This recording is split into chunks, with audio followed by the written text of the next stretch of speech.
Santhosh brother, இது வந்து policy லெவல்ல நீ என்ன பண்ணணும்? குப்பை வர்றது முதல்ல எங்கிருந்து உருவாகுது அங்கிருந்து நீ ஆரம்பிக்கணும். நீ குப்பை யாரு உருவாக்குறா? நீ வந்து பாத்தீங்கன்னா பார்சல்ஸ், இங்க இருக்கிற எஃப்எம்சிஜி, இவனுக்கு எல்லாம் பாத்தீங்கன்னா கவர் கவரா போடுறானுங்க. எல்லாம் பிளாஸ்டிக் கவரு, எல்லாம் மக்காத கவருங்க. நீ எஃப்எம்சிஜிக்கு போய் நிக்கணும்.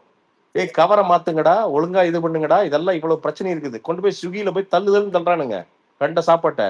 அதுல பாதி சாப்பாட்டை இது பண்ணிட்டு ஊசி போனதை தூக்கி வெளில வீசுறோம். ஒரு வீட்டுல இருந்து எந்த குப்பை வெளியில வருது? இதுக்கெல்லாம் உட்காந்து ஒரு டேட்டா எடுத்து அந்த குப்பையை கட் பண்றதுக்கு என்ன பண்ணலாம்? நீ தண்ணி உள்ள போகுது, சாக்கடை உள்ள தண்ணி கலக்குது அப்படின்னா தண்ணிக்குள்ள என்னென்ன வேஸ்ட் வருது? இப்படிதான் ப்ரோ ஒரு ஒரு வளர்ந்த நாடு இப்படிதான் யோசிக்கும். பேசிக்ல கோர்ல போய் யோசிக்கும். இங்க அவன் பாவம் பிரதர். அந்த பெண்கள்லாம் பாவங்க. ஒரு பொண்ணு பாருங்க, நடந்து போயிட்டு இருக்கும்போது காலில் குப்பையிலும் போது அடிச்சு இறந்துட்டாங்க. எத்தனையோ பேர் வந்து பாத்தீங்கன்னா அது சொல்ல முடியாத நோயெல்லாம் வந்து இறந்துருக்குறாங்க அந்த குப்பை எல்லிங்க.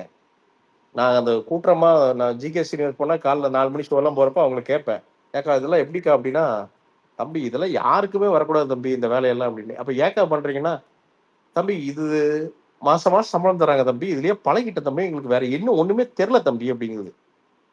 அவங்க அவங்க தெரியல உண்மையாலுமே. அவங்களுக்கு என்னன்னா அவங்க குடும்பத்தை எப்படியா காப்பாத்தணும், அவ்வளவுதான். அதுக்கு நான் என்ன ரொம்ப வேணா முக்கியமான பாயிண்ட் ஒண்ணு இருக்குண்ணே. ஆக்சுவலா இதுல வந்து கவர்மெண்ட் தான் அவங்கள முதுகுல குத்துதுன்னா, அதாவது சென்னையில ரிப்பன் பில்டிங் முன்னாடி இவ்வளவு நாளா போராட்டம் பண்ணிருக்காங்க. அவங்கள வந்துட்டு அவ்வளவு கட்டாயப்படுத்தி அப்புறப்படுத்தியிருக்காங்க. அதாவது அதுக்கெல்லாம் வாய் துறக்காத இந்த நம்ம டிஎம்கே ப்ரோ கும்பல், அதாவது வெற்றிமாறனா இருக்கட்டும், இல்லங்க, அததாங்க நான் சொல்றேன். அதேதாங்க கேக்குறேன். காசால இருக்க மக்கள் மனிதாபிமான அடிப்படையில அதேதான் கேக்குறேன். இப்போ காசால நடந்தது ஒரு இனப்படுகொலை, இதுல டவுட்டே இல்லை. என்ன, இஸ்ரேல் நடந்தது ஒரு இனப்படுகொலை. இதை கண்டிப்பா எல்லாருமே கண்டிக்கணும். அதை கண்டிக்கிறதுக்கு முன்னாடி நீ எதை கண்டிக்கணும்? இங்க இருக்கிற பிரச்சனை நீ பேசணுமா வேண்டாமா? அத கண்டிக்க வேணாம்னு சொல்லல, அதையும் ஆனா இதை நீ இன்னும் தீவிரமா கண்டிச்சிருக்கணும்ல. இல்ல, நீ சென்னை ஐபிஎலுக்கு வெளியில போயிட்டு கொடியெல்லாம் முடிஞ்சு சுத்திட்டு இருந்தீங்களாடா அப்போ? அப்போ இல்ல ப்ரோ, டிஎம்கே கவர்மெண்ட் மக்கள் நல்லா வச்சிருக்கான். இஸ்ரேல் தான் வந்து காசாவை ஏடா இங்க நின்னுட்டு நீங்க தான் அறிவார்ந்த பிள்ளைகள் தானே நீங்களாம். ஏண்டா இங்க நின்னுட்டு அமெரிக்க ஏகாதிபத்தியம் என்ன? ட்ரம்ப் வந்து வாயில சிரிக்க மாட்டான்டா.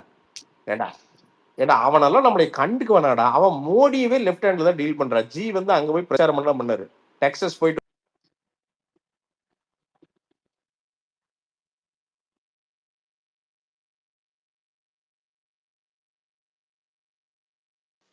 கேக்குதா பேசுறது? எதுவுமே கேட்கல, இப்பதான் கேக்குது. பக் ஆயிட்டு சொல்லுங்க. கேக்குதுங்களா? கேக்குது கேக்குது, சொல்லுங்க. இல்ல அதுதான் சொல்றேன். ஜி வந்து டெக்ஸஸ் போயிட்டு ஜி வந்து நான் என் பவரை காட்டுறேன்னு வந்து பாத்தீங்கன்னா போன 2020 ஹவுடி மோடி அப்படின்னு வந்து போட்டு தலைவர் பாடுறான், நான் ஓட்டு வாங்கி ட்ரம்ப் நீ என்னாலதான் ஜெயிப்ப, எங்க ஆளுக்கு நான் உனக்கு ஓட்டு போட சொல்றேன்ட்டு இங்க மாதிரி பிரச்சாரம் பண்ணாரு. அவன் இப்ப மைண்ட்ல யோசிப்பான் போல ட்ரம்ப், ஓஹோ இவனுல ரொம்ப விட்டு இவன் வந்து நம்ம ஜெயிக்கிறத முடிவு பண்றானா இருடே அப்படின்ட்டு வந்து பாத்தீங்கன்னா அவன் வந்து சிரிச்சுக்கிட்டு Modi is my dear friend அப்படின்ட்டு இந்த H1B விசாவை கட் பண்ணி விட்டான். அதுல என்ன கொடுமைன்னா 21ஆம் தேதிக்குள்ள இந்த H1 விசா இருக்கிறவன் பூரா அமெரிக்காக்குள்ள இருந்துடணும். இல்லைன்னா அந்த 21க்கு மேல நீ அமெரிக்காக்குள்ள போகணும்னா $100,000 நீ கட்டணும். அப்படி இல்லைன்னா எம்ப்ளாயர் கட்டணும். கட்டினா மட்டும்தான் நீ உள்ளே போக முடியும். 81 லட்சம் ரூபா.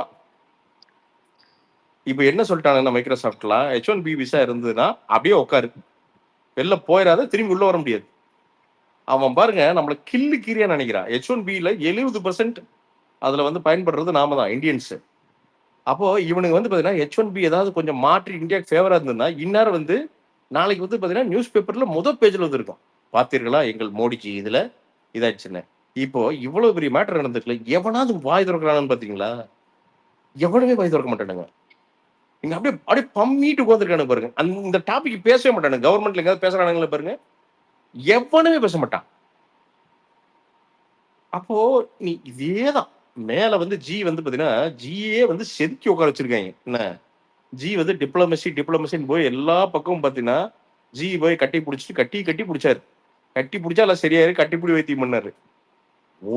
ஒரு ஆளாவே மதிக்கல அப்படிங்கிறது ஜிக்கு வந்து இன்னைக்குதான் தெரிஞ்சிருக்குது. ஓஹோ இவனுக்கு சும்மா கட்டி பிடிச்சிருக்கானுங்க அப்படின்ட்டு. இல்ல என்ன ஃபாரின் பாலிசி அப்ப நான் கேக்குறேன் நானு. என்ன யுஎஸ் கூட என்னையா ஃபாரின் பாலிசி வச்சிருக்கீங்க? அவன் நினைக்கிறத அவன் பண்றான். அப்ப நீ என்னதான் அந்த பாலிசி வச்சிருக்கிற நீ? அப்ப எதுக்கு ஃபிளைட் எடுத்துட்டு ஆனா ஊனா அங்க போய் நிக்கிறது, ஆட்டுறது? இவனுக்கு என்ஆர்ஐ பூரா. ஹமாரா தேஷ், the golden age of India, இதுல prime minister Modi. Prashanth bro நான் ஒண்ணு சொல்லியே நீ ஆகணும். அமாரா ம். தேஷ்ங்கிறாங்க. ஆனா கூட்டம் கூட்டமா குஜராத்ல இருந்து கனடாக்கு வர்றாங்க. அதுதான் ஏன்டே புரிய இல்ல மாட்டேங்குது. அங்க குஜராத்லயே இருக்க நண்பா, வேண்டியதானே, உங்களுக்கு தான் இந்தியா பிடிச்சிருக்கு. அதுவும் டைரக்ட் இல்லண்ணே இவனுங்க அதுவும் டைரக்டா வந்தா பரவாயில்லையே. வேற இல்ல இல்ல கண்ட்ரி எதனா இப்ப அமெரிக்கால இவனுக்கு போய் நம்ம ஆளுக்கு தான் போய் எது லைசன்ஸே இல்லாம ஐ மீன் இமிகிரேஷனே இது இல்லாம உள்ள போய் இங்கேயோ ட்ரக் ஓட்டி நம்ம இதுல யூ டர்ன் பண்ற மாதிரி யூ டர்ன் பண்ணி அங்க 3 பேத்துக்கு கொண்டு விட்டானுங்க. சிங்கு அவனுக்கு இப்ப என்ன பண்ணிட்டானு தெரியுமா? அவனுக்கு என்ன பண்ணிட்டானு தெரியுமா? கம்ப்ளீட்டா இது எடுறா, வேர்ல இருந்து எடுறான்ட்டு எல்லாம் எடுத்துட்டான். நம்மள மாதிரி அவனுக்கு கிடையாது. அவன் 3 உயிரை வந்து பாத்தீங்கன்னு ஆளுக்கு 2 லட்சம் நஷ்டீடு நிதியுதவி அப்படின்ட்டு செக்க கொண்டு போயிட்டு எல்லாம் போக மாட்டானுங்க. அவன் போயிட்டு இவனுக்கு எவன் வண்டி ஓட்டுறானோ அவன் நிறுத்துற அப்படின்ட்டு இவனுக்கு எல்லாத்தையும் இந்தியா அனுப்புறான்ட்டானுங்க. இந்தியன்ஸுக்கு we are at the lowestங்க. நம்மளோட reputation we are at the lowestங்க. ஃபிளைட்லயே கையில விலங்கு போட்டு கூட்டு வந்தானுங்க. அந்த மாதிரி இது பண்ணாங்க. இல்ல அதை விட கேவலம் ஏதாவது இருக்குதா விக்னேஷ்? நான் கேட்கிறேன். இவனுக்கு ஏதாவது ஒரு கண்டனம் எங்க வாயை திறக்க சொல்லுங்க பாப்பா இவனுங்களா? அப்ப எதுக்கு தான்டா திறப்பீங்க? இல்லைங்க சும்மா இந்த பொழுதுக்கும் இது வந்து ஈடி பாத்தீங்கன்னா வந்துருமே. இல்ல விக்னேஷ், இந்த ஒண்ணுத்துக்குல அந்த பாகிஸ்தான் இருக்குது இல்ல, அவனுங்களே ம். பாத்தீங்கன்னா ஒண்ணும் இல்லாம சட்டி உருட்டிட்டு இருக்கானுங்க பாகிஸ்தான். என்ன அவனுகிட்ட ஒண்ணுமே இல்ல. என்ன அவனுங்களே ஏதோ நீ நல்லா பாரு, பாகிஸ்தான்ல பாரு ஏதோ போராட்டம் பழைய டிவி சுசுக்கில தான் போயிட்டு இருப்பானுங்க. அவங்களுக்கு அவ்வளவுதான் வண்டியே இருக்குது. பொழுதுனிக்கும் போது நெஞ்சு திருப்பிட்டு அவனுக்கு போட்டு கம்மல் டிமிங்கிறது பாத்தீர்களா பாகிஸ்தான் பாகிஸ்தான் அப்படிங்கிறது. அவனுக்கு அதுக்கேற்ற மாதிரி பண்றானுன்னு வச்சுக்க. நான் என்ன சொல்றேன், நீ உன்னோட வீராப்பெல்லாம் நீ பாகிஸ்தான் கிட்ட கேட்டது கரெக்ட். அவனுக்கு அடிக்கிறதுல தப்பே கிடையாது. ஏன்னா அவன் சரியான காக்குரோச்சு. நீ அதே வீரத்தை சைனா கிட்ட காட்டுறா, அதான் வாயை திறக்க மாட்டீங்க. ப்ரோ அடிச்சா அது திருப்பி இப்போ அடிப்பாங்க. நாங்க அடி பிரசாந்த் சொல்ற பிரசாந்த் ப்ரோ மாதிரி. அப்படி கிடையாது. இப்போ நம்ம தம்பியை வந்து நம்ம ஈஸியா தலையிலே தட்டுவோம். அண்ணனை தட்ட முடியாது. ஏன்னா அண்ணன் புடலையிலே டப்புன்னு அடிச்சு விட்டுருவான். ஏய் அவன் அண்ணன் ரேஞ்சு கூட கிடையாதுடா. அவன் அப்பண்டா, அவன் அண்ணெல்லாம் வேற லெவல்ல டெவலப் அவன் ஆயிருக்கான். அப்பனுக்கு அப்ப தம்பி அவன்லாம் வந்து தம்பி அந்த ஜெட் எல்லாம் வந்து பாத்தீங்கன்னா அவன் அங்கிருந்து பீஜிங்ல இருந்து விட்டான்னா ஒரே மணி நேரத்துல வலசரவாக்கத்துல நிக்க அந்த ஜெட்டு. அப்படிலாம் வச்சிருக்கிறான் அவன். என்ன பாம்பு போறதுக்கு எங்க இருந்து வருவானே தெரியாது இவனுக்கு. இவனுங்க உட்காந்து சித்தரஞ்சன் சாலைக்கு ஒண்ணும் பிரச்சனை அது இல்லையே. நம்ம அதான் சொல்றோம் பாரு, நம்ம நிதின் கட்காரி கொடுக்குற பெட்ரோல் போட்டோம்னு வச்சுக்க காரும் போகாது, தப்பிச்சும் எங்கேயும் போக முடியாது. என்ன அருணாச்சல் பிரதேஷ் ஆல்ரெடி கிளைம் பண்ண ஆரம்பிச்சிட்டாங்க. அங்க என் ஊரு வெளியே இல்ல சச்சினு, நான் என்ன கேட்கிறேன், இல்ல நான் என்ன கேட்கிறேன், இல்ல நீ என்ன சொல்ற, அமெரிக்கன் இந்தியன்ஸ் வந்து contributed so much to me to my life அப்படி இப்படின்னு விட்டு ஆத்தாத்து ஆத்துறீங்களா அமெரிக்கா வரப்பெல்லாம். இப்போ நிறைய உண்மையாலுமே நிறைய என்ஆர்ஐஸ் சும்மா இங்க தீபாவளிக்கு வந்தவன், இல்லாட்டி வந்து பாத்தீங்கன்னா அவங்க அம்மாவை பார்க்க வந்தவன், இவனெல்லாம் வந்து பாத்தீங்கன்னா H1 விசால வந்தவன்லாம் 2 நாள் அங்க போய் ஆகணும் இன்னைக்கு. அதுக்கு கவர்மெண்ட் என்ன பண்ணிருக்கு? சொல்லுங்க சித்தர்.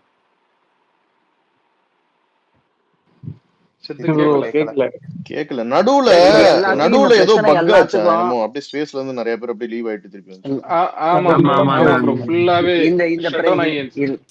இந்த பிரச்சனை எல்லாத்துக்கும் ஒரே ஒரு தீர்வு தான் இருக்கு. 2026 வந்து எங்க ஸ்டாலின் ஐயாக்கு ஓட்டு போட்டீங்கன்னா வந்து எல்லாத்தையும் சரி பண்றாரு.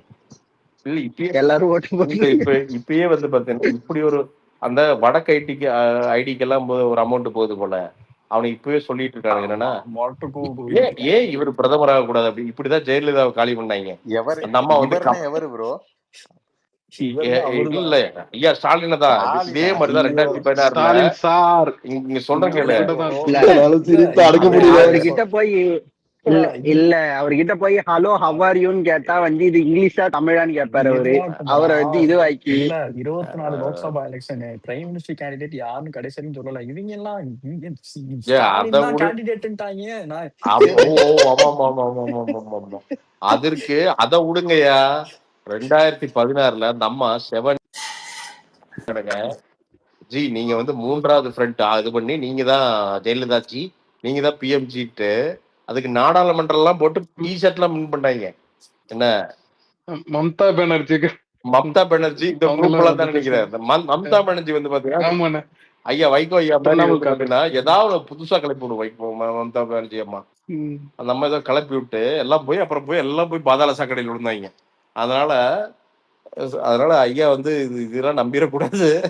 அப்புறம் நாளைக்கு போய் ஏதாவது ஊர்ல வேற தலைவர் பேரை சொல்றதுக்கு ஜெயக்கடா ஹவார் யூ அப்படின்றவர். அப்புறம் இதெல்லாம் ரிஸ்க்குங்க. அவரு வந்து இங்க யுஎஸ் வந்தாருங்க மு.க. ஸ்டாலின்.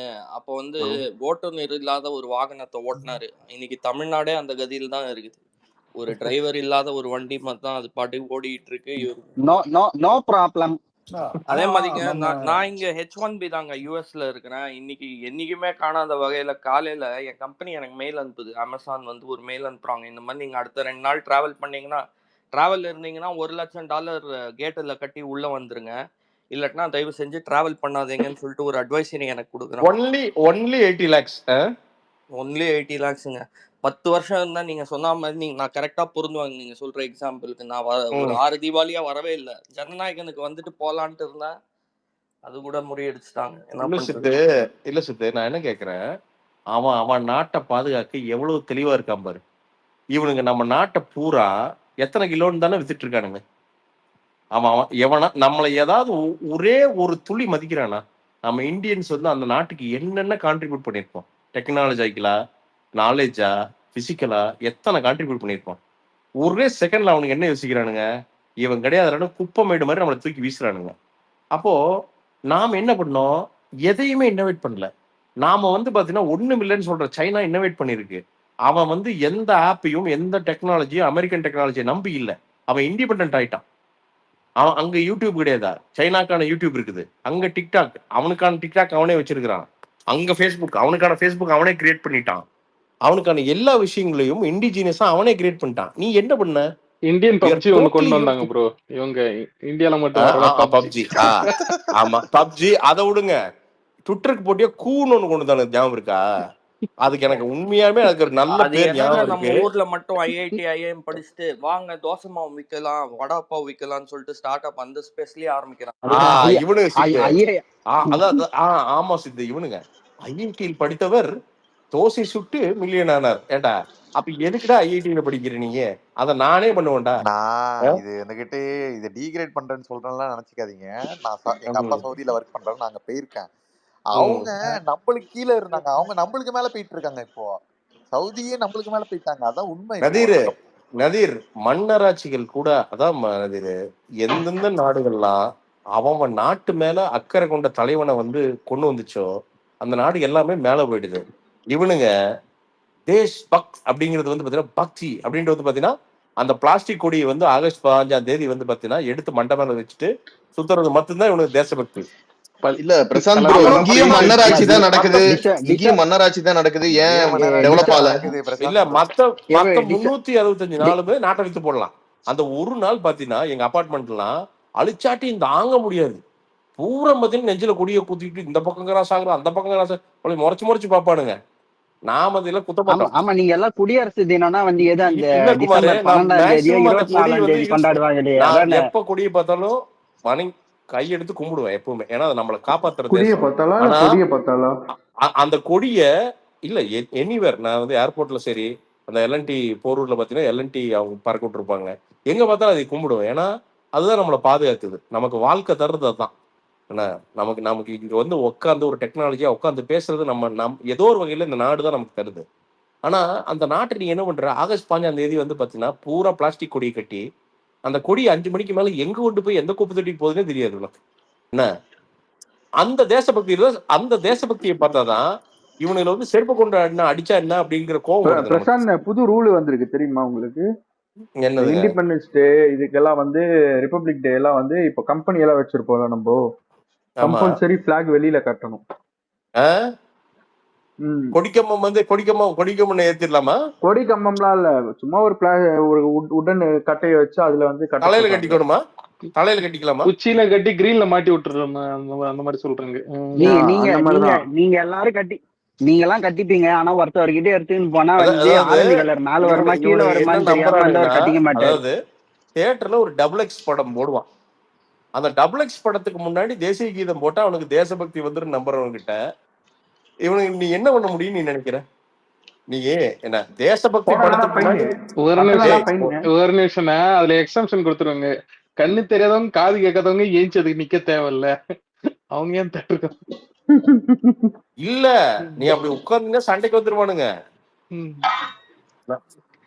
இல்ல நான் இல்ல அண்டர்டேக்கர் போஸ்ட் கொடுக்கலாமா? இல்லங்க, ரொம்ப ரொம்ப சிம்பிள் நண்பா. நான் சொல்லி இதை மட்டும் சொல்லி முடிச்சுக்கிறேன். நம்மளோட இதை மட்டும் சொல்லிட்டு நீங்க பேசுங்க. பேசிக் நம்ம நாடு என்னைக்கு இந்த அரசாங்கம் இந்த மொத்த சிஸ்டம் இந்த மொத்த ஆபீசர்ஸ் அக்கௌண்ட் கொண்டு வருதோ அன்னைக்கு மட்டும்தான் மாறும்.